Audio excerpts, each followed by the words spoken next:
Le pape François à la rencontre de 6 victimes de prêtres pédophiles. Il les a reçues chacune longuement et il demande pardon et condamne la complicité ou l'indifférence d'une partie de la hiérarchie de l'Église qui n'a pas su réagir à temps. Clémence Perron. Des mots forts pour exprimer son mea culpa face à des décennies de silence. Devant Dieu et son peuple, j'exprime ma douleur pour les péchés et les crimes graves d'abus sexuels commis par le clergé contre vous. Je vous demande humblement pardon.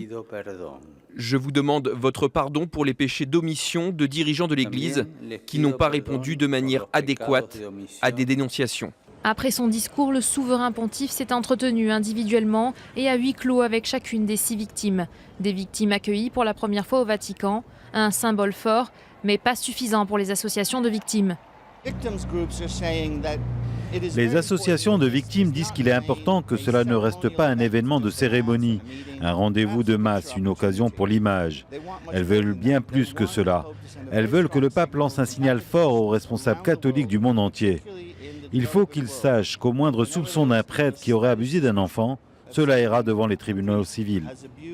Longtemps accusée d'avoir toléré, voire étouffé de tels crimes en son sein, l'Église veut désormais en finir avec le fléau pédophile. Le pape François a annoncé l'élargissement de la commission d'experts pour la protection de l'enfance aux pays du Sud, où la question des prêtres pédophiles est encore trop souvent taboue.